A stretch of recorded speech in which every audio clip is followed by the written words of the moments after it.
குருவே சரணம். அனைவருக்கும் வணக்கம். இன்றைக்கி நம்ம டிஸ்கஸ் பண்ணக்கூடிய டாபிக் எதை பற்றி அப்படின்னு பார்த்தீங்கன்னா, தியானம் என்றால் என்ன. நிறைய பேருக்கு பார்த்தீங்கன்னா இந்த தியானத்தை பற்றி ஏகப்பட்ட சந்தேகங்கள் இருக்குது. என்னங்க தியானம் பண்ணணும்னு ஆசையாக தான் இருக்குது, தியானத்தில் உட்காந்தாவே மைண்டு ஒரே இடத்துல ஃபோக்கஸ் ஆக மாட்டேங்குது, எங்கேயாவது குடுகுடுன்னு ஓடிக்கிட்டே இருக்கே, என்னால் ரொம்ப நேரம் உட்கார முடியல, கை வலிக்குது, கால் வலிக்குது, கொஞ்ச நேரத்தில் ஏதோ எறும்பு ஏறுற மாதிரி இருக்குது, உண்மையாகவே சில நேரத்தில் பார்த்தா எறும்பு ஏறிடுது, தொடச்சி விட்டுறேன். சில நேரத்தில் பார்த்தீங்கன்னா தாட்ஸ் ஏகப்பட்ட தாட்ஸ் ஓடிட்டுருக்கு, மற்ற நேரத்துலலாம் கூட கம்மியாக ஓடுது. ஆனால் இந்த தியானம் பண்ணணும்னு உட்காந்தா மட்டும் ஏகப்பட்ட தாட்ஸ் ஓடுது. இதெல்லாம் நான் எப்படி தான் கட்டுப்படுத்துறது, எப்படி தான் கண்ட்ரோல் பண்ணுறது, உண்மையாகவே தியானம்னா என்ன, இந்த மாதிரி ஏகப்பட்ட டவுட் இருக்கும். நீங்களும் உங்களோட லைஃப்பில் மேக்ஸிமம் தியானம் பண்ணுறதுக்காக ட்ரை பண்ணியிருப்பீங்க. சில நேரத்தில் மனம் ஒருநிலைப்படாது, சில நேரங்கள் இல்லை பல நேரங்கள்லேயே ஒருநிலைப்படாது. அப்போது இதுக்கு பின்னாடி இருக்கக்கூடிய உண்மை என்ன அப்படின்றத நம்ம இன்றைக்கி பார்க்க போகிறோம். உண்மையாகவே தியானம்னா என்ன, நான் தியரிட்டிக்கலான எக்ஸ்ப்ளனேஷன்ஸ் கொடுக்கணும் அப்படின்னு நான் விருப்பப்படல. இந்த தியானம் பண்ணும்போது உங்கள் உடல் அளவில் நடக்கக்கூடிய மாற்றங்களை பற்றி நான் பேசலான்ட்டு இருக்கேன். ஏன்னா இதை பற்றி சொல்லும்போது அடுத்த தடவை நீங்கள் தியானம் செய்யணும்னு நினைக்கும் போது உங்களுக்கு ஒரு ரிலீஃபாக இருக்கும். ஒரு உண்மை உங்களுக்கு புரிஞ்சிருச்சு அப்படின்னா அடுத்த டைம் கொஞ்சம் கான்ஃபிடென்ட்டாக அந்த விஷயத்தை நீங்கள் ட்ரை பண்ணுவீங்க. அது என்ன ஏதுன்னே தெரியாமல் புரியாமல் அந்த தியானத்தில் நீங்கள் ஈடுபடும் போது ஈஸியாக பார்த்தீங்கன்னா உங்கள் மைண்டு சோகமாயிடும். ஏன்னா நம்ம நினச்ச மாதிரி நடக்கலையே அப்படின்றப்ப உங்களுக்கு ஈஸியாக சோகமாயிடும். இதுதான் நடக்கக்கூடிய பிரச்சனை. அப்போ தியானத்தில் இருக்கக்கூடிய விஷயங்கள் என்னன்றதை நம்ம ப்ராக்டிக்கலாக நம்ம சில விஷயங்கள் பார்ப்போம். உண்மையாகவே முதல்ல தியானம்ன்றது என்னன்னு கேட்டிங்க அப்படின்னா, இப்போது மனிதனுடைய எண்ணங்கள் ஒரு நாளைக்கு 60,000 72,000 தாட்ஸ் திங்க் பண்ணுமா. இது சயின்டிஃபிக்காக ப்ரூவ் பண்ணியிருக்காங்க. 72,000 தாட்ஸ் ஒரு நாள் ஃபுல்லாக ஒரு மனிதனுக்கு ஓடுது அப்படின்னா அவனுடைய மைண்டு இயக்கத்தில் இருந்துக்கிட்டே இருக்குது, கண்டினியூவாக வேலை செஞ்சுக்கிட்டே இருக்குது அவனோட மைண்டு. கிட்டத்தட்ட அது எப்படின்னு கேட்டிங்க அப்படின்னா, ஒரு கார் ஓடுதுன்னு வச்சுக்கோங்க, நம்ம இன்ஜினை ஸ்டார்ட் பண்ணி ஓடிக்கிட்டே இருந்தால் என்ன ஆகும், ஒரு கட்டத்துக்கு மேலே அந்த காருக்கு ஒரு ரெஸ்ட் ஒன்று தேவைப்படும் இல்லையா. அந்த மாதிரி தான் இந்த உடல் எனும் இந்த காரு மனம் என்னும் அந்த ஃபியூயலில் ஓடிக்கிட்டே இருக்கும்போது ஒரு ரெஸ்ட் ஒன்று தேவைப்படும். அப்படி ஒரு ரெஸ்ட் தேவைப்படுறது தான் தூக்கம். அந்த தூக்கம்ன்ற ஒன்றையும் இறைவன் நமக்கு கொடுக்காமல் இருந்திருந்தான்னு வைங்களேன், நம்மளாம் பித்து பிடிச்சி பைத்தியக்காரனா தெரிஞ்சுட்டு இருப்போம். ஏன்னா தூக்கம் என்பது நமக்கு இல்லை அப்படின்னா மைண்டெல்லாம் புத்தி வேதலிச்சு போயிடும். நம்ம என்ன பண்ணுறோன்றது நமக்கே தெரியாது. நம்ம அதான் லுனாட்டிக் ஃப்ரிஞ்சுன்னு சொல்லுவாங்க. நம்ம மோஸ்ட்லி பார்த்திங்கன்னா இந்த வாழ்க்கை எதுக்கு வாழ்கிறோன்னே தெரியாமல் வேறு கட்டத்தில் ரொம்ப கேவலமான சூழ்நிலைகளுக்கு நம்மளோட மைண்டு போயிடும். அவ்வளோ மோசமான சூழ்நிலைகளுக்கு ஒரு மைண்டு போகக்கூடாதுன்றதுனால தான் இறைவன் ரொம்ப அழகாக நமக்கு என்ன பண்ணியிருக்காரு, இந்த தாட்ஸ் ஓடுறத வச்சு தான் மனிதன் அவனுடைய புற காரியங்களை சாதிக்க முடியும் இந்த உலகத்தில். சரிங்களா? அப்போது அந்த தாட்ஸோட சப்போர்ட் நிச்சயம் ஒரு மனிதனுக்கு தேவை. ஆனால் அந்த தாட்ஸு ரெகுலராக கண்டினியூவாக போய்கிட்டே இருக்குது அப்படின்னா ஒரு கட்டத்தில் அவனுக்கு ஏகப்பட்ட பிரச்சனைகள் உடல் ரீதியாகவும் மன ரீதியாகவும் வரும்ன்றதுனால தான் அவனுக்கு இரவு நேரத்தில் தூக்கம்ன்ற ஒரு அற்புதமான ஒரு வரத்தை இறைவன் கொடுத்துருக்கிறார். இப்போ ஒரு தாட்ஸ் வந்ததுக்கப்புறம் அது நம்மளால் கண்ட்ரோல் பண்ண முடியல, அது செகண்டரி. ஆனால் கம்பல்சரி இவ்வளோ நேரம் தூக்கம் வந்தே ஆகணுன்றக்காக நமக்கு தூக்கத்தை கொண்டு வந்துடுறாங்க. இது ஓகே.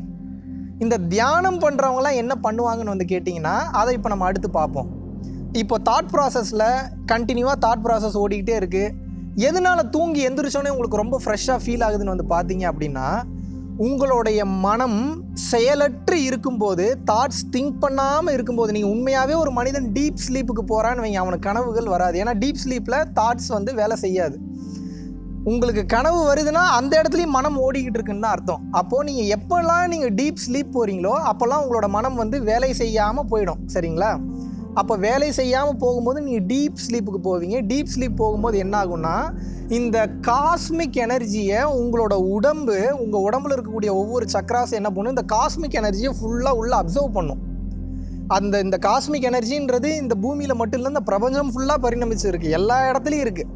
அப்போ அந்த எனர்ஜியை உள்ளே ஃபுல்லாக இழுக்கும்போது என்ன ஆகும்னா, மனம் வேலை செய்யாமல் இருக்கும்போது அந்த எனர்ஜி ஃபுல்லாக உங்களோட உடம்பிற்கு தேவையான மொத்த எனர்ஜியும் கொடுத்துருது. அதனால தான் தூங்கி எழுந்திரிச்சோன்னே நீங்கள் ரொம்ப ஃப்ரெஷ்ஷாக ஃபீல் பண்ணுறீங்க. அடுத்த நாள் உங்களுக்கு வேணுங்கிற வேலைகளை அந்த எனர்ஜியை வச்சு நீங்கள் வேலை செஞ்சு முடிச்சுக்கிறீங்க. இதுதான் நடக்கக்கூடிய ப்ராசஸ். இதில் தியானம்ன்றது என்ன பண்ணுன்னு கேட்டிங்கன்னா, இந்த இடத்துல தான் விஷயம் இருக்குது. இப்போ ஆன்ம சாதகர்கள்னு சொல்லுவாங்க, யோக சாதகர்கள்னு சொல்லுவாங்க, இல்லை தியானம் பண்ணுறவங்கன்னு சொல்லுவாங்க. நீங்கள் பேர் என்ன பேர் வேணாலும் வச்சுக்கோங்க. இந்த தியானம் பண்ணுறவங்க என்ன பண்ணுவாங்கன்னு பார்த்தீங்கன்னா, தூங்கும்போது மட்டும் அவங்க எனர்ஜியை கிரகிக்க மாட்டாங்க. அவங்களுக்கு எனர்ஜி எப்பெல்லாம் வேணும்னு நினைக்கிறாங்களோ அப்போ உடனே தியானத்தில் உட்காந்து என்ன பண்ணுவாங்கன்னா, அந்த மனதை எப்படி அடக்கி ஆள்றதுன்றது முடியாது. ஏன்னா மனதை நீங்கள் அடக்க நினச்சிங்கன்னா அது பீறிக்கிட்டு எழும். அது நம்மளை எப்பயும் ஜெயிக்கக்கூடிய தன்மையில் தான் நம்ம மனம் இருக்குது. ஏன்னா மனசுக்கு அவ்வளோ பெரிய பவர் இருக்குது, அதை நம்ம அவ்வளோ சீக்கிரம் ஜெயிக்க முடியாது. ஆனால் இதே சமயத்தில் இந்த தியானம் பண்ணுறவங்க என்ன பண்ணுவாங்கன்னு பார்த்தீங்கன்னா, அந்த மனதை புரிந்து கொள்ள நினைக்கும் போது அந்த மனம் ஒரு கட்டுக்குள்ளே வரும். அப்போ என்ன ஆகுனா, உட்கார்ந்த இடத்துலேருந்து கண்ணை மூடினோடனே அவங்க நினைக்கும் போது அந்த எனர்ஜியை மொத்தத்தையும் அப்சர்வ் பண்ணிப்பாங்க. இதற்கு பெயர் தான் தியானம். இந்த தியானத்தை ப்ராப்பராக ஒருத்தங்க கற்றுக்கிறாங்க அப்படின்ற போது இதுக்கு ஏகப்பட்ட மெத்தட்ஸ் இருக்குது. கிட்டத்தட்ட ஒரு 500 வகையான தியானங்களுக்கு மேலே இருக்குது. ஏகப்பட்ட இடங்களில் வேர்ல்டு ஃபுல்லாக சொல்லி கொடுத்துட்ருக்காங்க. எந்த தியானத்தை வேணாலும் நம்ம கற்றுக்கலாம். அதில் எது பவர்ஃபுல் தியானமோ அதை நீங்கள் தெரிஞ்சு கற்றுக்கிட்டிங்கன்னா அது உங்கள் உடலில் ஒரு சில மாற்றங்களை கொண்டு வரும். சரிங்களா? இதில் மெயினாக நீங்கள் தியானம் பண்ணும்போது நோட் பண்ண வேண்டியது என்னென்னா, உட்கார்ந்த உடனே கண்டிப்பாக உங்களுடைய மனம் ஒரு இடத்தில் குவியாது. ஏன்னா மனம் ஏன் குவியாதுன்னு கேட்டிங்கன்னா, இந்த உடலில் உயிர் இருக்கும் வரைக்கும் உங்கள் மனம் என்பது ஓடிக்கிட்டே தான் இருக்கும். ஸோ இதுதான் ஃபேக்ட். ஸோ நீங்கள் மனசை அடக்க நினச்சிங்கன்னா அது அடக்கவே முடியாது, அது அடங்கவே அடங்காது. அதனால் மனம் அடங்கலை அப்படின்றதுனால நீங்கள் ஃபெட்டப் ஆகாதீங்க, தியானத்தை கை விட்டுறாதீங்க.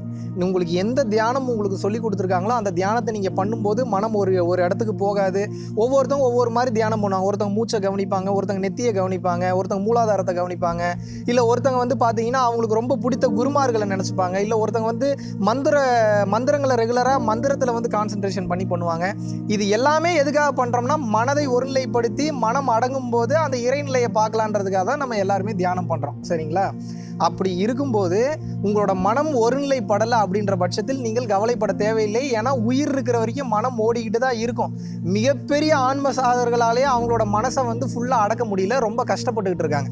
சரிங்களா? அப்படி இருக்கிறப்போ நம்ம ஆரம்ப கட்டத்தில் இருக்கும்போது மனதை அடக்க நினைப்பது அது முடியாத காரியம். அதற்கு நம்ம முயற்சி செஞ்சு நம்மளுடைய எனர்ஜியும் நம்மளுடைய அந்த மோட்டிவேஷனையும் கெடுத்துக்க வேணாம். நம்மளுடைய வேலை என்னென்னா, மனம் அது வேலையை செஞ்சுக்கிட்டே தான் இருக்கும். எப்படி கடல் தண்ணீர் இருக்கும் வரைக்கும் கடல் அலைகள் வந்துக்கிட்டே இருக்கும், அந்த மாதிரி உயிர் என்பது கடல் தண்ணி, அந்த அலைகள்ன்றது அந்த மனம். அப்போ என்னென்னா, கடல் தண்ணி இருக்கும்போது அலைகள் வரதான் செய்யும். ஆனால் அந்த அலைகளை கவனித்து அலைகளை நினைத்து நம்ம வருத்தப்பட தேவையில்லை. கடலோட ஆழத்துக்கு போக போக போக போக போக என்ன ஆகுனா, அந்த அலைகள் என்பது இல்லாமையே போயிடும் ஒரு கட்டத்துக்கு மேலே. அதே மாதிரி தியானத்தில் நீங்கள் ரெகுலராக ப்ராக்டிஸ் பண்ண பண்ண பண்ண பண்ண அதோட சூட்சமங்கள் தெரிஞ்சிடும் உங்களுக்கு. அதை நீங்கள் ரெகுலர் ப்ராக்டிஸ் மனம் வந்தால் கூட அதை கவனிக்காமல் அது ஒரு பக்கம் போயிட்டு கனெக்ஷனை மாற்றி விட்டுறணும். நீங்கள் அது நமக்கு ஒரு தாட்ஸ் வருது, நமக்கு மனம் வேறு இடத்துல அலைபாயுதுன்னா அது போயிட்டு போகுது, எங்கேயோ போகுது, அது வேறு யாருக்கோ வருதுன்ற மாதிரி விட்டுட்டு உங்களுக்கு தியானத்தில் எதில் கவனத்தை வைக்க சொல்லி கொடுத்தாங்களோ அதுலேயே நீங்கள் கவனத்தை வச்சுக்கிட்டே இருந்தீங்கன்னா தியானத்தில் அடுத்தடுத்த கட்டங்களுக்கு நீங்கள் ஈஸியாக போக முடியும். மெயினாக தியானத்தில் நீங்கள் நோட் பண்ண வேண்டிய அடுத்த விஷயம் என்னென்னா, உங்கள் மனம் பல இடங்களுக்கு உங்களை கூட்டிகிட்டு போகும், ட்ராவல் பண்ணும். ரொம்ப மோசமானது அது ஒரு கட்டம் வரைக்கும். அதுக்கப்புறம் அதுவே உங்களுக்கு குருவாக மாறும். ஆனால் அந்த கட்டம் வரைக்கும் உங்களுக்கு எவ்வளோ தூரம் உங்கள் மனம் மாற்றி மாற்றி கூட்டிகிட்டு போனாலும் கூட நம்ம நம்மளே அறியாமல் ட்ராவல் பண்ணிட்டு இருப்போம் எங்கேயாவது. ஆனால் நீங்கள் கண்டுபிடிச்சிட்டீங்க, நம்ம மனசோட ஓட்டத்தில் எங்கேயோ ஓடிட்டு இருக்குன்னு கண்டுபிடிச்சிட்டிங்கன்னா ஒரு செகண்டு கூட வருத்தப்படாமல் மறுபடியும் நீங்கள் அந்த கான்சன்ட்ரேஷனுக்கு வந்துடணும். ஐயோ இவ்வளோ நேரம் நான் வெளியில் சுற்றிட்டு இருந்தேனே, டைம் வேஸ்ட் ஆயிடுச்சுன்னு நீங்கள் நினைக்கக்கூடாது. அந்த இடத்துல நீங்கள் தோற்று விடுவீர்கள். தியானம் செய்வதனால் கிடைக்கும் பலன்கள் என்ன என்பதை இன்னொரு டீட்டெயில்டான வீடியோவில் பார்ப்போம். ஆனால் தியானம் என்பது என்னென்னா, டீட்டெயிலாக சொல்லணும்னா இவ்வளோதாங்க. நம்மளோட மனதை ஒருமுகப்படுத்தி இந்த உலகத்தில் நமக்கு வேணுன்ற காரியத்தை ஈஸியாக சாதிக்கிறதுக்கு நம்ம எடுத்துக்கக்கூடிய பயிற்சி தான் அந்த மனோலய பயிற்சி தான் அந்த தியானம்ன்றது. தியானங்கள்லேயே அடுத்தடுத்த வகைகள் இருக்குது. ரொம்ப பவர்ஃபுல்லான கிரியா யோகம் இருக்குது, வாசி யோகம் இருக்குது, சித்த வித்தை இருக்குது, இன்னும் ஏகப்பட்ட பயிற்சி முறைகள் இருக்குது. அதெல்லாம் போகுமா, அதெல்லாம் வேறு மாதிரியான கட்டங்களுக்கு உங்களை எடுத்துகிட்டு போகும். அதை பற்றி மீண்டும் ஒரு வீடியோவில் டீட்டெயில்டாக பேசலாம். ஸோ இவ்வளோ நேரம் நம்மளோட இந்த வீடியோவை ரசிச்சிருப்பீங்கன்னு நினைக்கிறேன். மீண்டும் ஒரு டிஃப்ரெண்ட்டான வீடியோவில் உங்கள் அனைவரையும் சந்திக்கிறேன். நன்றி, வணக்கம்.